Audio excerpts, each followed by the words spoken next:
All right, guys, so as I promised, I'm getting ready to make my Grandma Mac's mac and cheese, the one that I promised you will be the absolute best mac and cheese you've ever had in your life. We're actually, I know we're social distancing, but we're going to go over and help my daughter and my son-in-law do some things tonight, and she's making barbecue, so I'm gonna make mac and cheese to take over there, and we're gonna kind of pool our resources together and eat supper together this evening. So I told you I would share this mac and cheese recipe with you, so here goes. And obviously the first thing with mac and cheese, right, is that you just want to start out with a pot of water. You can see I've got my pot of water on the stove, and I'm going to turn on my stove onto high here and get it going, because what I want to do is bring my water to a boil, right? Before I ever even add my macaroni and cheese in, I'm gonna wanna bring my water to a boil. But before I even do that, I always add just a little salt into the water, and it seasons or gives a little bit of a salty flavor to the mac and cheese, because when we're done at the end and we get ready to strain this, we're actually going to leave, I'm gonna tilt this back up, some of the water that cooked the macaroni in the pan with the macaroni, and we're only gonna strain part of it out. So we're gonna give that water just a minute to bring up to boiling, and then we will continue. All right, so while we're waiting for the water to boil for the mac and cheese, I'm gonna go over with you guys the ingredients that you need for this to make this mac and cheese. So of course the first one is just elbow macaroni. I use just plain old, either from Aldi's or Walmart or even the dollar store, Dollar Tree, plain elbow macaroni. If you wanted to make it a little healthier, I guess you could use like a whole wheat macaroni. I'm gonna be real honest with you, with this recipe, it is way more about how delicious it tastes than how healthy it is, because let's be honest, when we're eating mac and cheese, we're really probably not real concerned about our health. Okay. The next thing you are gonna need is a can of evaporated milk. You can use regular milk, but it just doesn't taste the same. A lot of times people are like, what's your secret recipe in your mac and cheese? One of them is the fact that I use evaporated milk and not regular milk when I'm making the mac and cheese. Another thing you're gonna need is a whole stick of butter, and I always use real butter. I do not use margarine ever. I don't like margarine. It's not good for you in any way, shape, or form, because it is not, it's manufactured essentially. They're changing the chemical structure of what should be butter to make margarine. Okay. Again, though, like I said, doesn't matter. It's really not a healthy recipe anyway. If all you have is margarine, you can use margarine. I use real butter. I do think my grandma actually used margarine. I don't ever remember her using real butter growing up making this, so it's not gonna make a lot of difference in the taste if all you have is margarine in the house.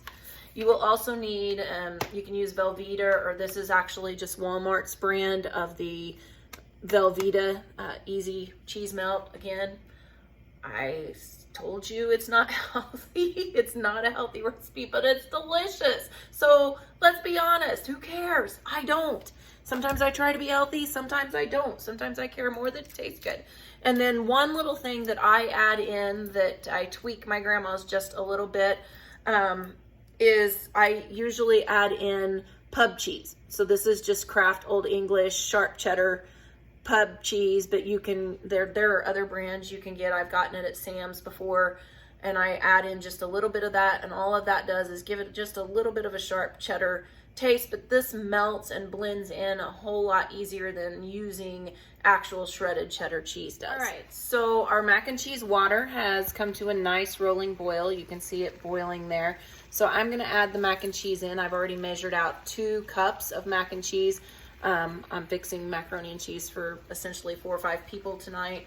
So I'll be dumping the 2 cups into the boiling water, and I'm just gonna let that boil for a while. While I'm doing that, or while that's boiling, I'm going to cube up my Velveeta cheese, and essentially I just take half of the Velveeta cheese block and I will start cutting. I cut off that half, and then I cut it into, basically I would say 1/2-inch cubes maybe. So we'll do that next. All right guys, so it's been about 13-14 minutes, and the pasta or the noodles are about al dente, which means you don't want them to cook too much. The best way usually to tell that is just to, I actually will, you know, get one on my spoon here, pull it out of the pot, give it a minute, and then give it a little taste. You still want it to have just a little bit of, I don't know how to describe it, maybe a pushback when you bite into it. Not crunchy, but you don't want it to be mushy either. So it's just about perfect right now. So I'm gonna turn my heat off, and I'm gonna take my pan of pasta and my strainer, and I'm gonna go over to the sink, and I'm gonna strain it. And I am not going to, it's very important, we're not gonna drain out all of the water. We wanna leave a little bit of that water in the bottom because the pasta is now cooked in it. So it's this wonderful watery, carbohydrate-y mix that is going to be a good base for our mac and cheese. So I've strained my mac and cheese, and if you look closely, I don't know if you can see I've left a little bit of the water still in it. See there? And really the noodles are still just a little bit above the water, but there is some water in it. So now what I'm gonna do is I have cubed up half of a block of Velveeta cheese into cubes. And I have half a stick of butter. So that stick of butter, you don't actually need the whole stick if you're only doing 2 cups of macaroni. Now when I'm doing for a big family gathering, of course I'll throw in the whole stick, and we'll actually do more macaroni than what I did today. So I'm just gonna drop this stick of butter in the pan like that. And I'm gonna give, first of all, that butter just a minute and stir it around in the kind of watery noodles there, and let it start melting, because really what you want is this to all melt into a nice creamy goodness. And then I'm gonna take my half a block of cubed Velveeta, and I'm just gonna dump it in there, okay? And you cut it in the blocks because it just melts easier when it's cut into those smaller cubes like that than it does if you tried to put whole big chunks in there.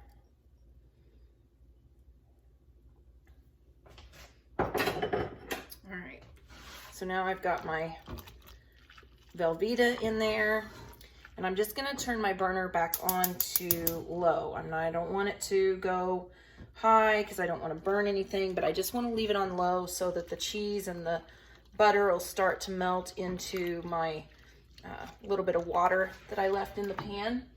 And now I'm actually gonna open my can of evaporated milk, if I can find where I put there it is.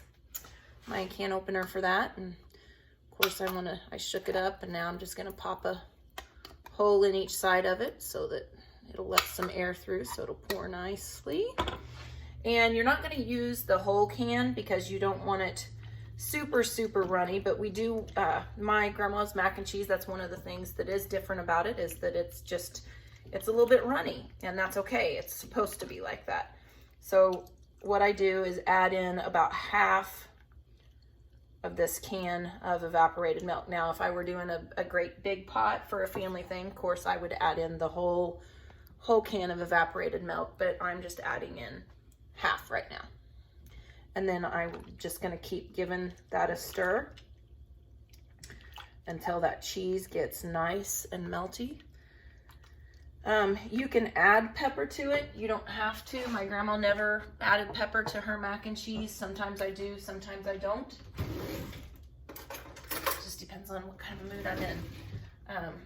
But the one thing that I add that she doesn't, and again, if you don't have this on hand, if you can't find it in the store, if you don't want to buy it, you don't have to add this last ingredient. It's still really good, just like it is. And if you ate it like right now, after the cheese is all melty and everything, it would be exactly what my grandma Mac made when we were growing up. That was the macaroni and cheese that everybody basically kind of fought over.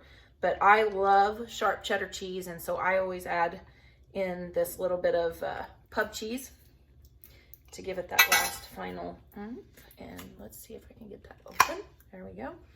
So again, not a super healthy product, but that's okay. We're not going for health here. And with this, I'm just gonna add about half of this jar, this small jar. So you can see there that I added about half of it out of there. So really 2 big teaspoons full.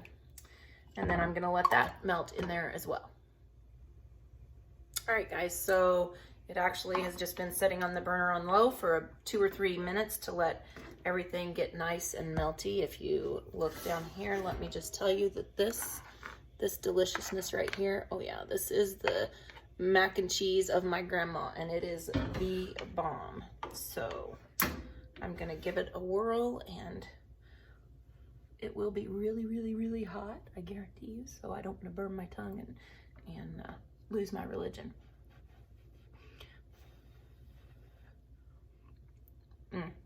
Oh yeah, that's the stuff that makes up the McIntyre family get-togethers, for sure.